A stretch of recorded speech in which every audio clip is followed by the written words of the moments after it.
give yourself permission to have your success be taking a break. I have actually another thing I've had to work really hard on with my coach, my psychiatric nurse practitioner, my therapist, is redefining what success is.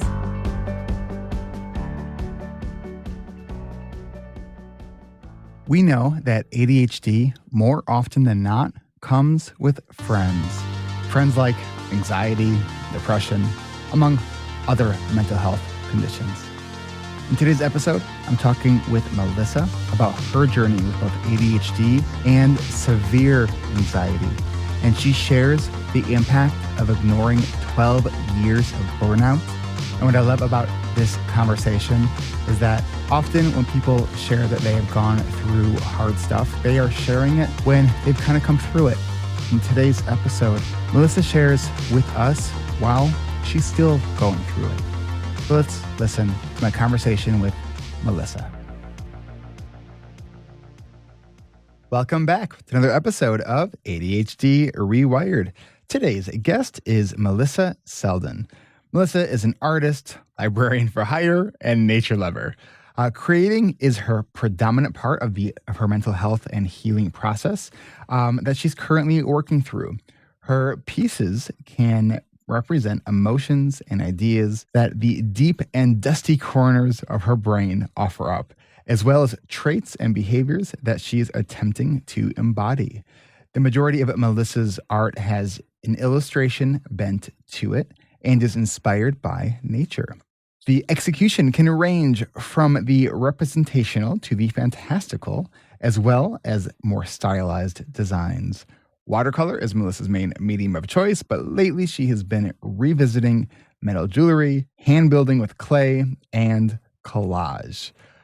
All right, and I was actually looking at your website right before we got started, and it's definitely it moves you. I mean, you can see that very visceral, very, very cool. So Thanks. We'll have the website and everything in the show notes so people can take a look at kind of what you are doing. But first, how are you? Oh man. I am surviving today. And yeah, and that's in a big pool of not greatness, but Yeah, trying. we spoke about it almost a year ago, I think, and for the pre-interview, and he said it was a pretty rough year for you. Do you want to just maybe give a little overview of what was going on for you in the year? Yeah. When we first spoke, I was going through a lot at work where my I call them my boss, who was my immediate kind of manager, and then my boss, who was partially my immediate manager, but also the boss of my other boss. So boss and boss. Okay. Yeah. So they just started really, I don't know. They just started calling me out on stuff that I didn't realize I was doing and whatnot. And I was like, I think this is an ADHD problem and stuff. And so I tried to explain that to them and nothing. I tried to quietly, I found all sorts of articles and whatnot. And because I'm a librarian, these were library hooks. I was working in the library. I found good articles on ADHD and ADHD in the workplace. And this is after a couple of months of dealing with just getting a lot of pushback when I'm I'm really sorry. You say this thing and I literally interpreted it as that. That's why you're getting completely different results than you apparently want because and then tried to slip my boss some articles, and she just said, she was oh, I've already read up on this. I've talked with the town's mental health clinician about stuff, and basically she got it and stuff, but she didn't get it. And also it's really weird to me because in library school and continuing education, you really learn that you need to listen. 80% of librarianship is privileged white women. And a lot of times we're working with not privileged white women. So to make yourself approachable, to make yourself people want to talk to you. And one of the ways you do that is not go into a community or something and be here, we will give you this because you need it. No, you go and ask what they need. You ask. Mm-hmm. And I was not getting this from my boss or my boss. It was really weird. And especially where, in previous jobs, I know that my boss was sort of was dealing with patrons who had like similar stuff that I was going through. So I was just like, yeah. And basically, they just ended up coming up with a plan that, you know, I had a part in, but like not really. And yeah, they just, for reasonable accommodation, I gave them some things that would be helpful. Like, And they do were you remember basically, what kind of things you were asking for as far as yeah, accommodations? yeah. I was asking for, and like in specific to the plan, I was asking for more time because I was looking for an ADHD coach. And that's a like long, it's a long process. It's hard. It's hard. I was asking for if, when I found one, like that was one of the things I'm like, I need this in order to accomplish this plan. And I was like, can I meet with someone during work time? And they're very like iffy on that. But like, I didn't end up finding someone until like the very end of the plan. And they still were like, Mm. no, we don't think you can, we don't think you can do it. And yeah, I asked for like what do you call them? Those like floating deadlines. What are they? Flexible, like, Thank you. yeah. Yeah. Yeah, like with like of course with like an end, like there's like a hard deadline, but like they were kind of throwing out arbitrary deadlines. What I considered arbitrary deadlines, they considered reasonable, even though many times I told them they weren't. So they're like, yeah, you aren't able to meet the deadlines. I'm like, yeah, because you're not giving me realistic Mm, deadlines. mm. Yeah. And so basically it got to a point where it was like very obviously that if I didn't leave, they were just going to fire me. So, So how long were you there for? gosh, almost 3 years. Okay. And when did you learn that you had ADHD? When I was 7, I believe I was diagnosed as a tiny child. My mom's a kindergarten teacher, so that was really helpful because she was really in tune with the school and my pediatrician. Like the school was kind of like, she's fine. I was reading through all my old papers recently for, finding various mental health and behavioral health people. And like there was one of the evaluations was like I like apparently scored like slightly high on the like intelligence, whatever that means. So they were kind of like, she's just kind of distracted and fine. But my mom was like, no. Yeah. And so for about like a year or so. And then I had structure. I had structure. I had accommodations that, were followed. And I had a really great school experience. I was one of those people who, I wasn't popular, but like I did have friends. Like I managed to make friends who I guess appreciated my like weirdness and like enthusiasm. I had very close friendships. Like it was a great experience overall. Middle school's hard for everyone. So like we won't talk about that. Middle school's awful. Like, anytime I Yeah. hear And someone like, that they say they love middle school, I'm like, I don't trust you. yeah, no, no. It's like the worst. Because everyone's awkward and like, it's so okay. So you had this job for a couple of years. Coming into the job, like how would you say you were managing your ADHD kind of coming into this job? I mean, I thought I was managing it. I just graduated from grad school, from library school, and it was I actually got the job offer like right as everything was shutting down for the pandemic. So, Mm, I got the offer in March and like pretty much immediately accepted it because this seemed like a great library to work at. I knew the town. It was state of the art. Overall, it was great. Like it was well funded. Yeah, and then I didn't get to start till August. And, like, oh wow. yeah, and it was a different boss who hired me than this boss, so I think that has something to do with it too.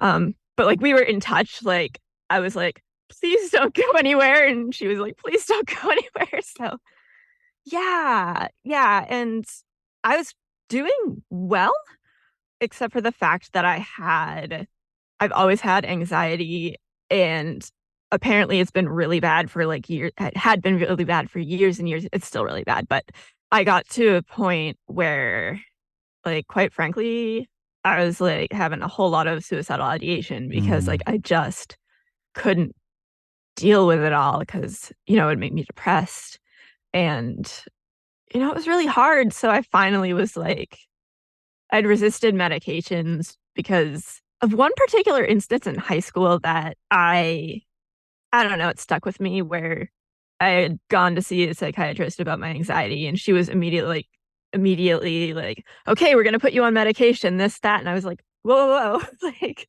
no, I wanted to like talk about things first. So that just really put me off. Mm. But I finally like when it got so bad that like I had basically zero functionality, my therapist who I met with every week, I was like, okay, I think we need to try this.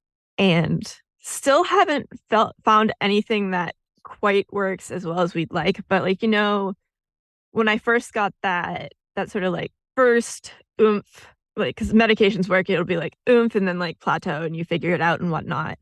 Like I realized that it was working when I was driving to an appointment where the appointment itself made me anxious and like driving to a place I'm not familiar with made me anxious. Like I usually had my mom drive me to those appointments, but I was fine.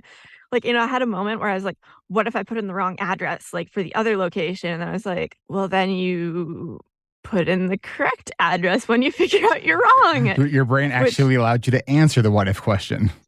yes. And it was great. And like we were again like working towards managing it. And it's managed so much better than it was. Like anything is better than that. But like as I started managing my anxiety, the ADHD symptoms, which I had not experienced or didn't think I had experienced since like as a kid, basically, since I was a kid, started to creep in and like wreak havoc on my life.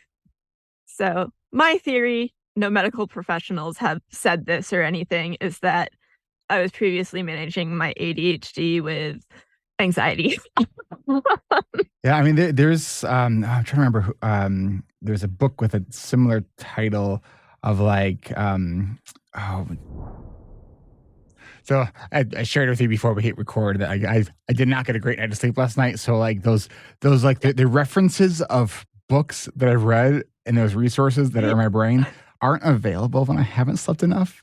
But in this book that unfortunately I'm not going to be able to source cite right now, he talked about this like inverse U curve of like where there's like a certain degree of anxiety can actually be very helpful for performance up until a point, and then it's destructive. Yeah. Yeah. Yeah. So I think I wrote this from when we first chatted back in January. You said that you had extremely crippling generalized anxiety disorder. I mean, those are your words. Oh yeah. What does that Yeah. feel like for you? I mean, it sucks. um yeah, it's I mean, like aside from the like lowest low But like um physically, like of like how does that oh manifest for you? physically, oh Yeah. my god, I like am in pain most of the time. Mm. um like it's it comes like when I come to a point where I kind of like can try to manage it more, like I'm not in crisis about everything everything else. Like, when I like take the time to like stretch and breathe, like it definitely helps. But yeah, no, like even today, like before this, I took some ibuprofen because I was like, my neck and shoulders are so tight that it's like going Mm. up to here, and I'm afraid I'm gonna get a headache and like not be able to talk. So you're So holding yeah, that all on your body. yeah, it's real hard. Um, I will say when I started, so I used to get like migraines, and if it wasn't a migraine, it was like a stress headache that, I couldn't function. Um, and those pretty much stopped after I started taking anxiety medication. So Mm. that was the thing. And I constantly do have to remind myself that anxiety manifests physically. um, Yeah, yeah. as So as someone who also has a fairly you know layered history of anxiety myself, I can definitely understand that. Let's do yeah. this. Because I know what we're going to be talking about as we continue to have this discussion is really how do we use sort of creativity as part of the healing process. Before we get into that, we're going to take a quick break, and when we come back, let's explore how you are using healing, or how you are using creativity for your healing process, and kind of just managing all the things that life throws at us. So we will be Yeah. right back. Support for ADHD Rewired comes from our award-winning intensive coaching and accountability groups. Learn more and get on our winter interest list at coachingrewired.com so you can join us for our upcoming winter registration event this week on Thursday, December 7th at 1 p.m. Pacific, 4 Eastern. That's coachingrewired.com to start your pre-registration process so you can join us this week for our next winter registration event on Thursday, December 7th at 1 p.m. Pacific, 4 p.m. Eastern. Curious? Have questions? Wondering if group coaching is a good fit for you? Well, if you are tired of feeling overwhelmed, want to create actionable plans tailored to your ADHD and learn with other adults with ADHD who actually do understand the challenges that ADHD can bring, then you're in the right place. Our coaching and accountability groups are designed to show our members what is possible for their lives and how they can achieve their wildly important goals without having to do them in the hardest way possible. We've seen members improve their relationships, change careers, complete PhD programs, launch their own businesses, finish major home renovations, do cross-country moves, and so much more. So whatever's on your list, why not start the new year by starting with you? Why not give yourself permission to show yourself what's possible for your life alongside others who truly understand you and the challenges you face? The moments that were most meaningful were the little epiphanies that you see in others during sessions, just the small judgment-free check-ins like on the A team, all the way to like admin office hours or just even like the community events. I am most proud of being able to undertake this journey with everyone else and feeling like I was able to provide some contribution to each other's growth. This group is like an iceberg. The surface level benefits are obvious: increasing productivity, managing time blindness, learning how to plan effectively based on your values and personal goals. But that's only the tip of the iceberg. What lies underneath is so much more amazing and massive and powerful. I'd been looking at this for a while. I just couldn't manage with a 9-to-5 job. I just knew the power of groups in general from my background, and it looked like a lot of the work had been done to get people together because I knew the power of accountability and all the things I'd learned about the steps that it took to get there. Every little individual, one small thing that led to me getting to work on time the night before, getting to sleep, getting rest. Yeah, I just have a new realization of everything that's involved, and it all kind of links together. Sure, our ADHD can get in the way sometimes, but that doesn't mean that we can't live a joyful and intentional life. And when you join our intensive online coaching and accountability groups, you won't have to do any of this alone. That website again is coachingrewired.com to get your name added to our winter interest list so you can join us this week for our winter registration event on Thursday, December 7th at 1 p.m. Pacific, 4 p.m. Eastern. And if that date has passed, go right away to the website to see when the next time you can join us for a registration event is. It's never too late to start planning for the new year. So what are you waiting for? That's coachingrewired.com. One more time, that's coachingrewired.com. We can't wait to meet you. All right, we are back with Melissa. All right, Melissa. So first part of our discussion, we were talking about just some of your manifestations of anxiety, how ADHD kind of showed up in the workplace, and how there was not a lot of the accommodations that you were looking for in the workplace were not really provided, and it was just not a good fit for you. And kind of coming off of a year of just kind of a rough year for you. Yeah.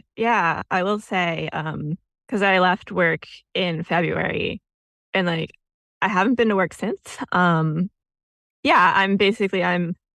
still recovering. I had like a pretty big mental breakdown in February. So yeah, I'm still recovering. I'm still like, doing what I can.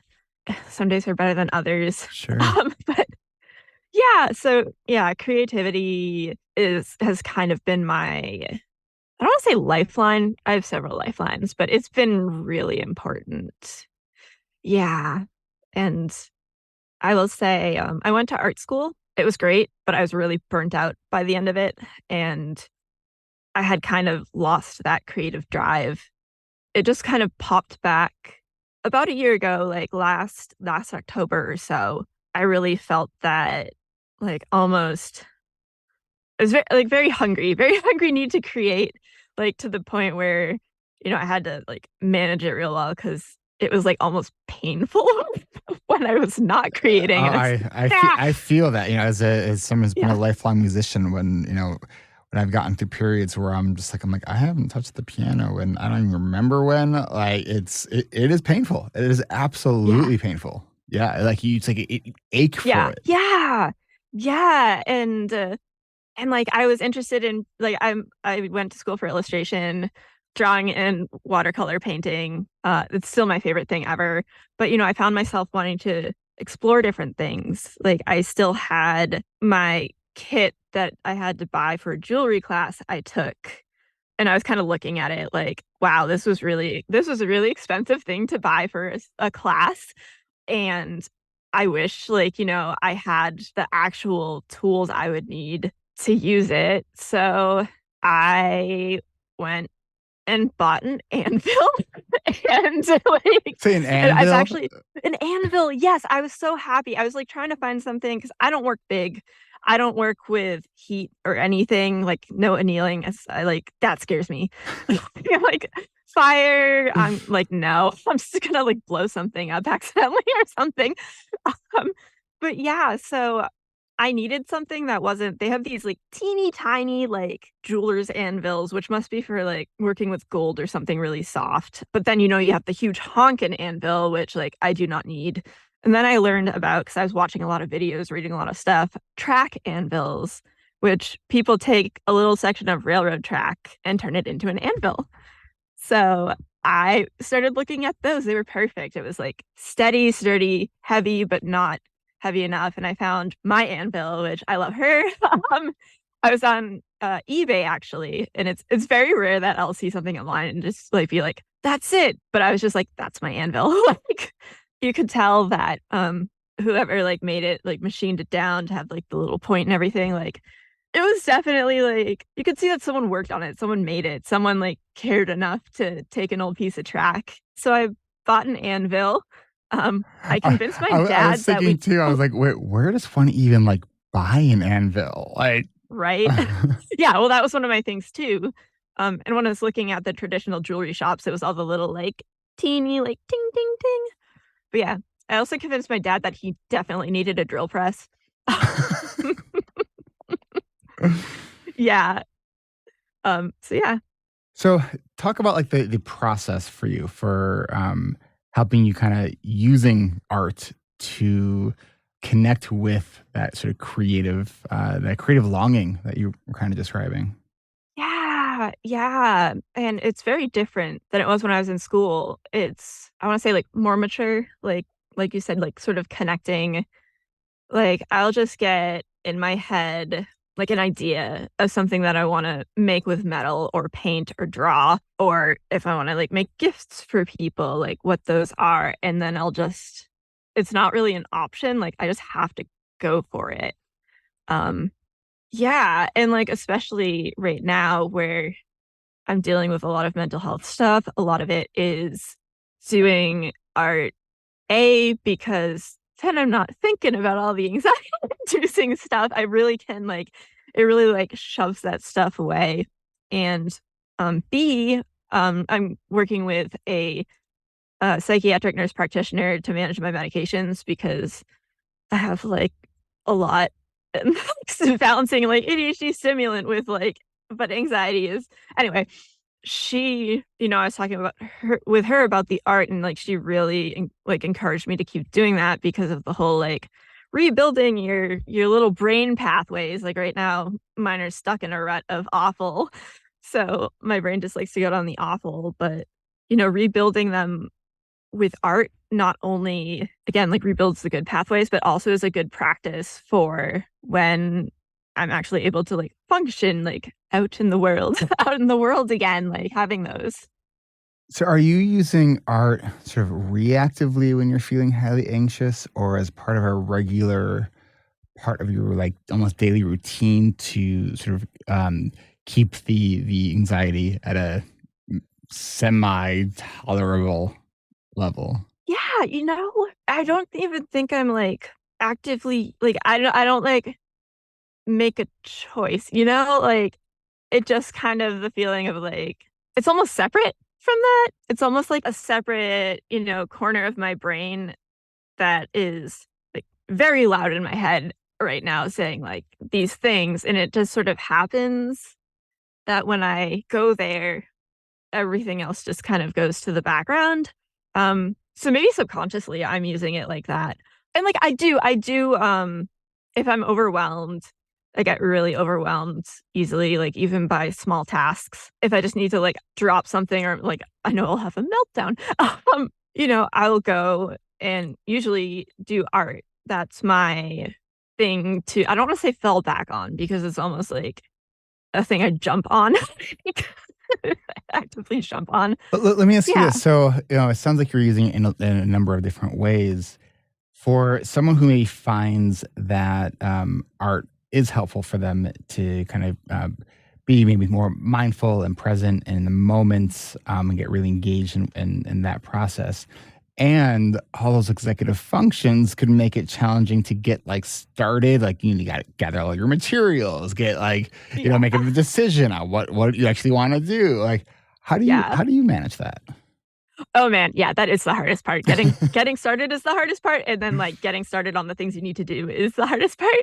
And that was actually a big barrier when I wasn't feeling as much creative drive. It was like, oh, if I want to do it, then I have to do all the things.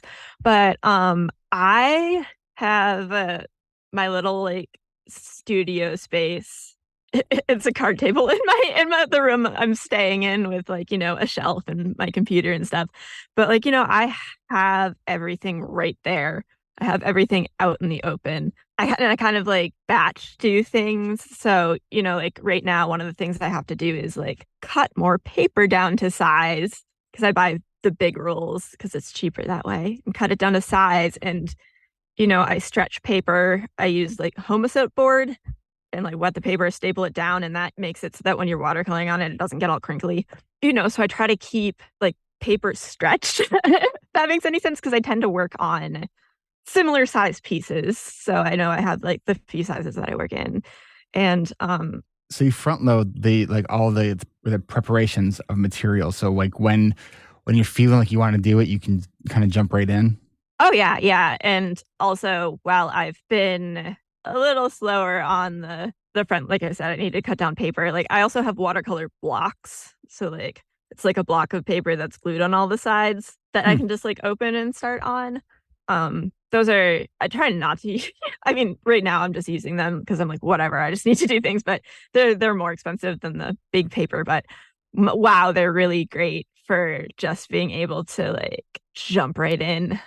Yeah, but yeah, front loading, making sure that like everything is out there, like all of my materials, like pencils. I have like a pencil case because that moves around with me because I bring my sketchbook everywhere, but like I have it right there and like all my brushes sorted out in different jars so that I can see everything. And is there Yeah. a direct connection with what you are creating and kind of what you're feeling, or is it more disconnected than that? No, no, it's definitely connected, especially so when I was in school, it was kind of encouraged um in the illustration department that like, you find your thing and that's what you do because it's easier to market. Like my thing was kind of like small paintings of like cute animals and like little tree stump houses and whatnot, which is a thing. Like that is the reason I'm not a full-time illustrator is because like I can't draw something that I'm not interested in. Like it's just like, oh, draw this banana like next to a phone. And I'm like, I don't want to draw a stupid phone. Like, Well, it's actually really interesting to, 'cause, I'm not an artist. I dabble and I occasionally surprise myself. I'm like, oh, I was, I'm looking at something. I'm like, I'm gonna see if I can draw that. And I'm like, oh, I actually just came out pretty good. But like, so you've gone to school for this, and when we think about ADHD and just like work vocation, that I think it's fairly well understood if you've been like in the space for a little while. That like as an adult with ADHD, like you have to enjoy and be interested in Oh yeah. what you're doing to be able to do it. It's Yeah. interesting to hear you say that even the subject matter of drawing, that like if you're not interested in that subject matter, you just like can't get yourself to do it. Oh yeah. My one of my most favorite professors and people ever. I'm still in contact with her. She's the one who kind of like pulled it out. She's like, "You're very subject driven, aren't you?" And I was like, "I guess I am." Which that was another thing too with coming back to my, refound creativity was I really wasn't feeling cute animals. And like I had kind of, that's what I kept trying to do, like in the time between graduating and having my sort of like creative rebirth or whatever you want to call it, was just like the cute animals, the cute animals.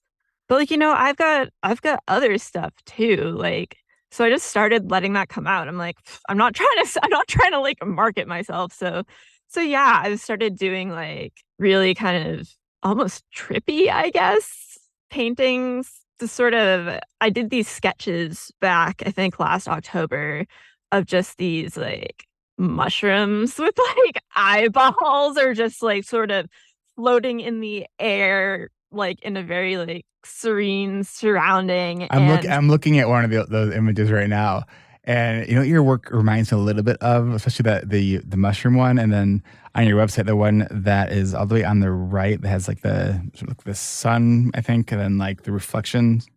Do you know which one I'm oh yeah, talking yeah, about? yeah, yeah. Do you know the band? They're a jam band, String Cheese Incident. I've never heard of them. Like some of their album artwork that they have, like it has definitely this kind of like feel to it, which is kind of like definitely it's appealing. I like it a Oh, lot. thanks. Yeah, no, and I like that's another thing too, is I love some of the old album artwork. Like I think that's one of the I mean, of course, like the record albums were great because you get like that 12-inch by 12-inch canvas to work on, but I think that is like I love like the digital music. It's so easy. You can have everything you want, and as a person again who can't listen to something that like I'm not interested in. But yeah, I really miss the artwork. Yeah, and Yeah. I feel that too. And just like the album, it's like you could download Yeah. any album you want, but like because it's mixed in with all of our music now, it's like how many of us actually like listen to an album when we first get it, like on repeat and really appreciate just that album? See, that's a difference for me, is like I'm the person who like cherry picks the songs and like I think the only album so far that I've found, I'm sure there are others, that I've like listened to from start to finish is a concept album by a Blind Guardian. They're a metal band and it's Nightfall in Middle Earth, which is they retell parts of the Silmarillion by J.R.R. Tolkien.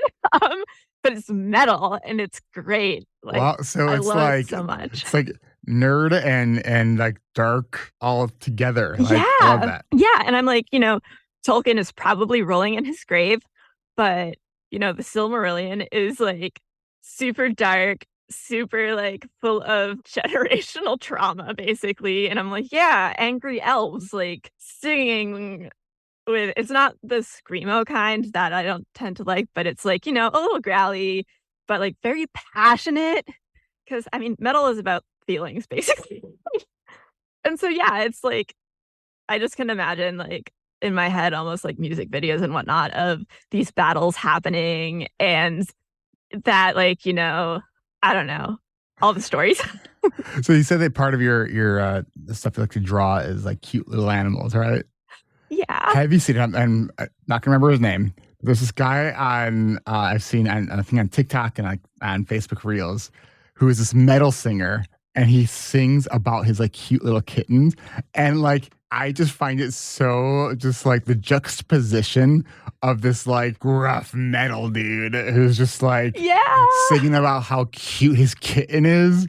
There's just something so pleasurable about that, like that dichotomy, Right? that is just like, huh, I didn't expect that. Yeah. And like again, like metal's about feelings. So it's like I've heard similar things. I haven't heard that particular thing, but I'll have to go find it now because and with my sort of calling back to my weird like mushroom art stuff and like whatnot. As a kid, I used to draw like again, like less cute, fuzzy animals, more like a lot of unicorns, a whole lot of unicorns. And I do animals. That's my like forte. But yeah, I would like do these scenes that would end up with like 5 pieces of printer paper taped together. And it would be like this like battle, usually between like wolves, sometimes lions, and unicorns. And like, man, they were intense. Like, I wish I had. I can't remember if I've saved any, but I can remember them. And it's just like the wolves would have secret tunnels, but like, I draw it so that it was like almost like an ant farm. So you could see, but like, no, there'd be like gored wolves, unicorns, and unicorns being taken down. And I was like, I don't know what that says about me, but it was great. It was like this epic, like, When you were describing that you don't know where they are, but you can sort of see them, you like for just a split second, you kind of closed your eyes and sort of tapped on your using your hand to your head. And I was wondering, like, do you have like a photographic kind of memory where you can really bring those images that you've created to your mind? oh man, I wish. Okay. Yeah, my memory is more of a. I remember like random things really well, but it's sort of like a I don't know. My brain works. I feel like it's kind of like a soft secondary perception of the world. I don't know how to explain it. How do we explain minds? Like, yeah. But yeah, that's sort of how my memory is. It's like, oh yeah, I remember this thing like really clearly. And then the other stuff around it just kind of like feathers away. But yeah, I wish my sister's husband has pretty much a photographic memory, which is crazy. It's pretty rare But- to have an actual. Oh, yeah. But yeah. Okay, let's do this. I'm looking at the time, so I'm going to take one more quick break. Yeah. And when we come back, I'm really interested to hear from you kind of why now that you wanted to come back on the show and share your story. Because I know that you said that advocacy is kind of important for you. So I want to kind of explore that a bit with you. So let's take a quick break and we will be right back. All right, it is time for what I know has become one of my favorites and many of your favorites. Part of this podcast, an ad for something that doesn't actually exist. Hey there, fellow brain adventurers. Are you a proud member of the I'll Do It Later Club? Do you have a collection of unopened boxes that could rival a small warehouse? Well, you're not alone. Introducing the latest lifesaver for the ADHD community, a service that we call Unboxify. Unboxify is a revolutionary new service that turns your I'll get to it eventually into wow, it's done already. Our team of unboxing ninjas will swoop into your home armed with the ultimate set of tools and an unstoppable can-do attitude. Got a new gadget that's been sitting in the box for weeks? Got your replacement batteries for your tile trackers, but haven't replaced the batteries yet? Got a piece of furniture that's still flat-packed and forlorn? Unboxify is here to save the day. We don't just open boxes, we're masters of setup, installation, and even the dreaded instruction manual. And for our friends with ADHD, we know it's not just about opening boxes. It's about overcoming those pesky barriers to getting started. That's why Unboxify is more than a service. It's your ticket to instant gratification and the joy of actually using what you bought. Plus, you can now connect it with Amazon, Instacart, and many other popular shopping apps. You can now connect us with Amazon, Instacart, and many other popular shopping apps, and it will be added as an option to your online cart to Unboxify me. But wait, there's more. Here at ADHD Rewired, while we value thinking outside the box, and while Unboxify is not a real service, although I really wish it was, because it would have gotten my tile batteries replaced, even though those batteries were sitting on my counter and my tile was dead. But I did find the keys. But I digress. This service isn't real, but you know what is real?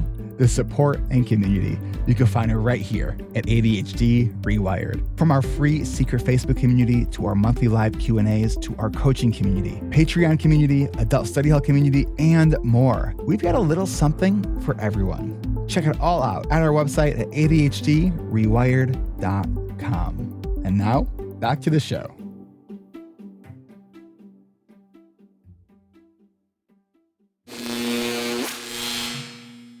All right, we are back.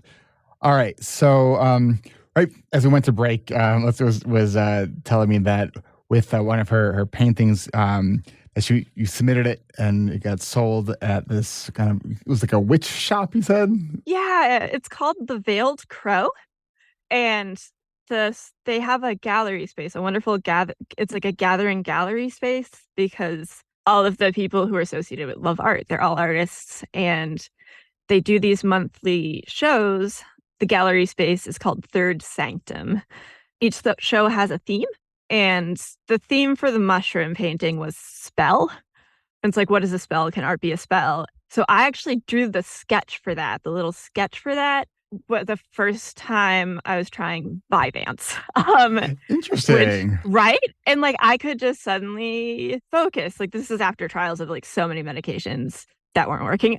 But yeah, I could suddenly focus, and I like banged out like 9 of those little sketches in a row, which is like never something I did. So Hmm. I called the painting Focus. And yeah, it's like that's kind of like a spell. Maybe Vyvanse is a spell. I don't know. Well, But and then you yeah, mentioned something I love that is that you actually now, so this place has monthly themes, and you're now yeah, using their monthly theme as sort of a prompt and some accountability to continue creating. And I think that's such a brilliant yeah, idea. yeah. Oh, it's wonderful. It's wonderful. And it's one of those situations where it's also not intimidating. I realized that once I, got my art accepted and whatnot. The person who like started the shows as the curator of the shows, she really wanted to create a space where it's, artists can hang their work. It's, professional, but also like chill. There's no entry fee to enter your work in. The sort of when you show your work in a gallery, there's usually the gallery takes a percent. So like it was more reasonable than usual. It's like artists get 60%, gallery gets 40%. And yeah, and all the people are just lovely. So Hmm. it's really just a good experience. Like I've joined their book club now too. I'm just like Nice. the only downside is that it's like an hour and a half away. Mm. But it's like I don't mind it. I like going there. It also sounds like community has been a really helpful thing for you. Oh yeah, it really has. And it's like, I have my friends. I love them. Like they're basically family for me. They treat me like family. Mm. Like my therapist once said, it's nice to meet like adults who do different things. Um, yeah, so these are all like witchy people. And yeah, it's just nice. That's great. As That's like a great. slightly witchy person myself, I guess. So why now? Why do you want to come on the podcast now? You've had this year of really just focusing on your mental health. It's, is a pretty rough year for you. Talk about what being here right now Yeah. is kind of doing for you. I mean, and I might cry, I'm warning you, because It's okay. again, emotions. Yeah. Yeah, what I went through was, we just barely scratched the surface. It was absolutely horrible. It's still absolutely horrible. And it just keeps getting every time I'm like at a place where I might be like a little bit stable there, something else happens and just like slaps me back down. And right now, I'm the only person in my sort of like my knowledge of, the people that are in my life who like is going through the situation. I mean, my friends, we're all about like, how old am I? Like 35, 36. And so like, they've got their shit together basically. I mean, they have shit that's not together. Everyone does. But like when you look at sort of how like society, whoever that is, says like a life should look, like mine is really not that. There are not that many supports. It's like I'm very lucky to have my parents who are letting me stay here. Many people don't have that. And I guess so talking to a community of people who like I don't want to assume anything, but like I've probably been through similar things. Um just because of the way like, ADHD brains work. um and also just to sort of share my story because it's pretty normal But I also think that it's nice, at least for me personally, to hear about sort of someone having like a normal, really shitty time. Like I like, you get like the people who like overcome things or started their own Yeah. businesses and I love that. I love hearing that. But like You don't often hear from the people who are in the middle of it. yeah, like I'm in the middle of it right now. I'm doing more art than I ever have done before, and that's a great thing. And it's okay. Like it's okay. If I spent like 12 years just like plowing through different warnings from my brain. It's like you need to stop. You need to stop. Mm. And then, when I didn't stop, it like all hit me at once. So yeah, I guess I know everyone like I know I am extremely lucky, extremely privileged, and I encourage people if they have the resources, if you have the resources and your brain is telling you to stop, just stop. Like pushing through, especially for like neurodivergent folks where the world is set up, if not against them, then definitely like kind of like slantwise. It's not an easy path. It's okay. You can stop. I mean, hell, I don't know. I can't even see my way through the end of the sort of hell I'm in right now, but something like will happen. I've sold actually two pieces of art. I never thought I'd sell art. So like I was like, maybe I can set up a little something where, I could sell prints or stickers or art and whatnot. And like my dream situation, I think it always changes is like, work part-time at a library and like part-time doing art. But like for right now, I have a place to stay. I'm working on the next project is my parents and I are going to work on applying for a disability because Yeah. I just I can't I am I have disabilities. Hey. Yeah. Like I have a learning disability, ADHD, anxiety, depression. And that's just like I know that that's like a really long and arduous process. My parents have no idea. They're going to find out. But yeah, just trying for that would be really great because then I could another thing is like, yeah, I have the resources, but like I've totally blown through my savings with this. I've done that before, once before, and it's hard. It sucks, but it's more important to me to be alive. And Absolutely. yeah, and so just stopping or finding a way that you can just stop because if you do that before before you get to a point, like, you'll probably only have to stop for a shorter amount of time. Yeah, and Yeah. and I think especially if we're dealing with ADHDers who also are driven, to Oh, yeah. succeed. It's like stop. Oh, I'll do that later. Like I'm building something Right. here. Like I'll do that later. I'll do that later. And then it's like you keep pushing that down Yeah. until like it has nowhere else to go but up. No. Yeah, and especially with that, that drive to succeed, when you have other people who are, like, knocking you down at the same time, Mm. it's like swimming against the current, so it's, like, just that much harder, and you try harder, and yeah, and then in the end, when you've, like, failed, when it's really, like, honestly, I'm a firm believer that my workplace failed me, um, I didn't fail them, like, Mm. Yeah, so, like, keeping that in mind, keeping that drive to succeed, and that maybe refocusing that drive to succeed to, like, drive to do something else for a time, like, drive to give yourself permission to have your success be taking a break. I have, like, actually another thing I've had to work really hard on with my coach, my psychiatric nurse practitioner, my therapist, is redefining what success is. Like, What is success for success me for you now? Yeah. What is success for you yeah, now? success for me is being in a place where I'm not overcome by my anxiety. That's, like, the hardest thing. Luckily, I'm there today. My idea of success is, maybe getting one task done. Even if some days it's brushing my teeth, like, honestly, but, like, just being like, "I'm gonna do this thing."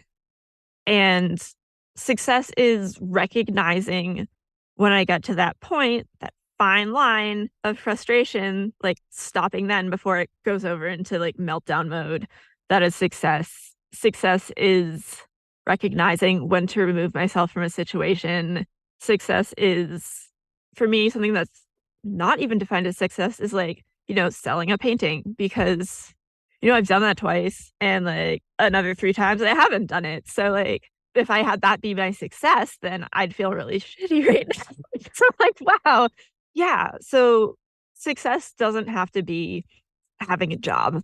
Success doesn't have to be being a perfect parent. I'm not a parent, but I can only imagine how much more difficult it would be to have like the job as a parent, like a job and whatnot. So I was listening to something that helped me. I listening to, I forget if it was a podcast, a TED Talk, or I'd taken so much I information. could so relate to that. Yeah. So I Yeah. heard this thing somewhere Yeah. from. Yeah. So it was a woman talking about how she like managed to get through. She was diagnosed with ADHD as an adult, I believe.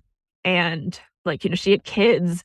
It was the pandemic. So, she had a million things going on. I can't remember if she had her own job, but like, she had to help the kids do school and whatnot. And like then all of the housework on top of that. And so she just got to a point where she was like, the laundry's not just not gonna get folded anymore. I'm just like, nope, it's gonna get tossed in a drawer. Like, I just can't do that. Things like that you're supposed to do a certain way, but like, heck, you don't have to do like just letting go of that. And A yeah, big part just of what I'm yeah. hearing is success for you is really honoring who you are, what your capacity is, and being okay with where your limitations are. Yeah, it is. And it's taken a real long time to get to that. I'm still working on that. Like there's some days where I'm just like, why is my brain like why is my brain this way? But just sort of yeah, reframing success, success is you.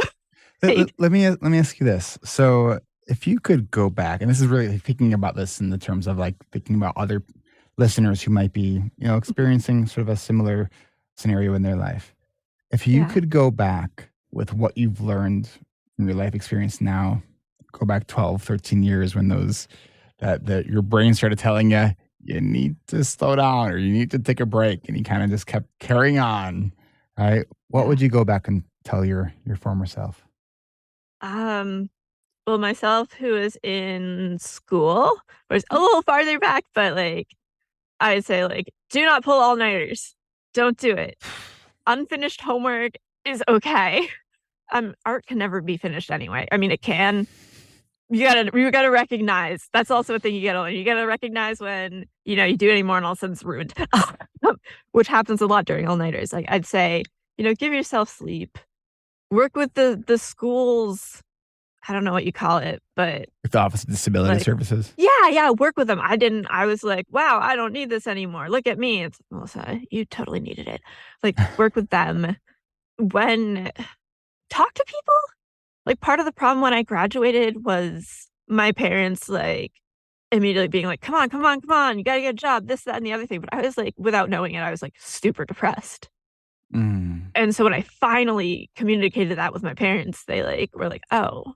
So, like, talk to people, like, who might be pushing you, and, yeah, communication is, like, a huge thing.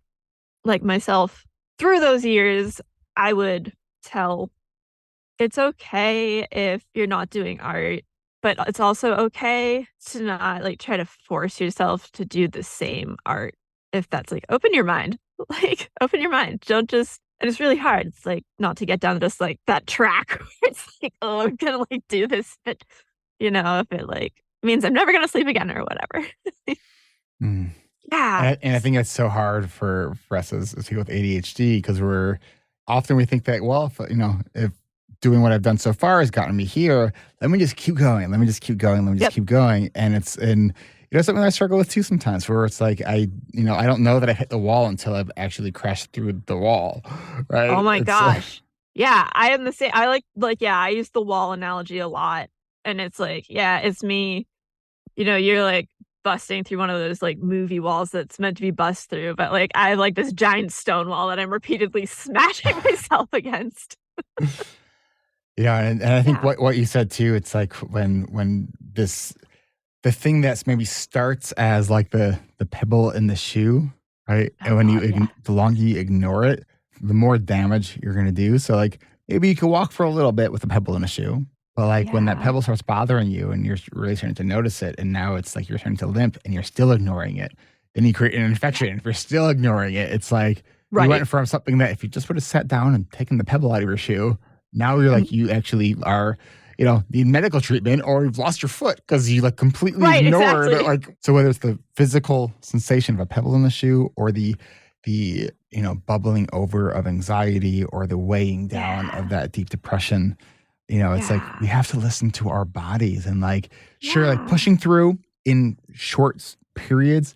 Yes, as humans, we have to do that sometimes. Mhm. But if that's as a lifestyle, that is not sustainable. No. And, like, with that analogy, something I haven't mentioned is after the breakdown, like, my brain has not been the same. Like, I have a lot of trouble with word retrieval. I have a lot of trouble short-term memory. I have a lot of trouble, like, sometimes just talking.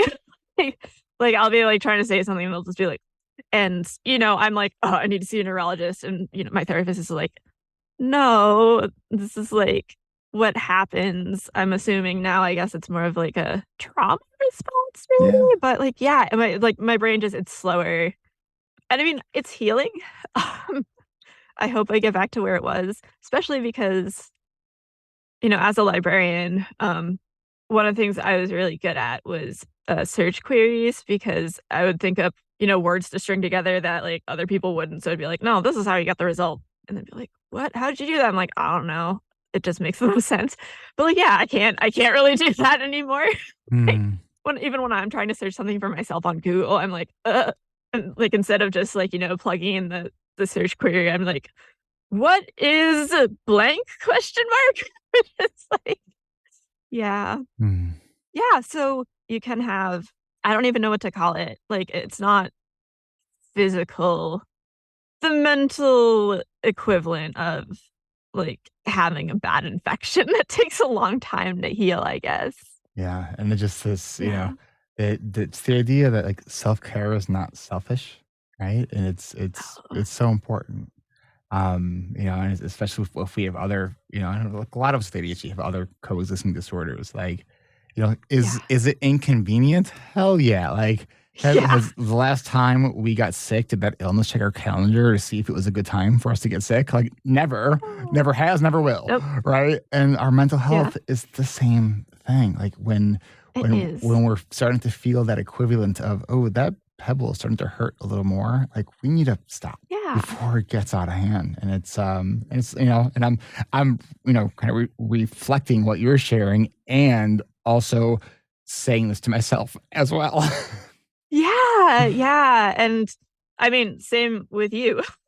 Like, yeah, and I guess another thing I would suggest, and that I'm gonna do when I start looking for jobs again, is in the interview, finding a way to, like, subtly ask, how that workplace deals with mental health, like, what their I don't wanna say what their policy is, but, how flexible they are, I guess, and how that workplace handles, like, neurodivergent folks. Because I mean, my workplace seemed they say all these things Yeah. about, like, the patrons that the library serves, but then, like, when it came to me, they said they were helping, but they were doing the opposite. So, yeah, I'm gonna, like, find clever ways to ask those questions because if the job seems great, but, like, I don't get a good answer to those, then, like, Yeah. heck no. Well, maybe we can do a little bit here to help. You do some stuff with your art. Do you have stuff that people can buy online? I don't have anything set up yet. Oh, and also, my website, I'm gonna have to, like I was trying to use a WordPress, which just, like, escaped me, so I'm gonna have to set up a new one. So the best place to find me most actively is on Instagram at the moment, and it's at Apoidia Studio. But Spell I'm that hoping to for set people. hmm? We'll Oh, put a link to it, but definitely spell that. okay, yeah. Oh, man, I might have to spell it out to you as I do it because it's like, pulling up my notes app. Okay, so it's nope. Oh my god, I'm so sorry. Yep, with 1 P. So it's like APO, like APO, then Idea Studio. Basically. Oh, wow. I didn't even notice that before. I chose it because it's like a super genus of like bees and wasps and stuff. My name's Melissa, which means bee. And it just sounded nicer than just like the like honeybee thing. Well, So, but I can't resist this one. Let's hopefully we can generate some buzz around your artwork. oh, yeah, I would really appreciate that. I mean, as most people with ADHD, I like it when people like things and tell me. Absolutely. Absolutely. Well, I have Yeah, and very I much. put into like when the shows happen too, the sort of artist receptions. So if you're in the Rhode Island area, you can keep an eye out. Unless I very much enjoyed talking with you, and thank you so much for so vulnerably and courageously sharing your story, and continue doing what you're doing. And it's take the time you need to keep on healing because it's worth it. Yeah, thank you so much, and like thank you for providing a space for myself and everyone to be vulnerable. Like that's one of the reasons I decided to do this because I know it's a safe space, and Mm. you're an awesome interviewer. So Oh, well, thank you so much. I wish you the very best, and I'm very, very grateful for you and for all of our guests who share their stories so vulnerably. I really, it's quite an honor to be able to hold the space for people to share their stories. this was great. I don't know, it feels good. It's cathartic, so I'm feeling pretty great right now. Awesome. Well, I hope you get to enjoy the buzz of this feeling the rest of your day, and I know we're going into the Thanksgiving holiday here, so hope you have a great holiday, and thank you so much. Yeah, same to you. Thank you. And that's it for today, folks. And thank you so much to Melissa Seldon for joining me for this week's episode and kicking off the month of December. If you want to find the show notes and resources mentioned in today's episode, head on over now to the website. That's ADHDrewired.com. And if you love this show, why not let us know by leaving us a rating and review on your favorite podcast player? We'd really appreciate it. Your ratings and reviews really do help this show get in front of more earballs and help spread the message that you don't have to go on living your ADHD journey alone. I know you hear me ask this every week for those rating and reviews. Seriously, that would be really wonderful. But this is the day you do it. Then if you want some more answers, tips, solutions, or tricks to some of your ADHD-related questions or conundrums, why not join us next week for our monthly live Q&A? That's next week on Tuesday, December 12th at 10:30 a.m. Pacific, 1:30 p.m. Eastern. Can't make it? You can still head on over to ADHDrewired.com/events to register so you can get notified when you can join us live on Zoom every second Tuesday of the month at 10:30 a.m. Pacific, 1:30 p.m. Eastern. Otherwise, you can find everything from our award-winning coaching groups to our free Facebook community to our adult study hall community, Patreon, events, announcements, and more. All at ADHDrewired.com. That's ADHDrewired.com. And thanks again to Melissa for joining me today. And thank you to all of our listeners, community members, Patreon supporters, and everyone in between.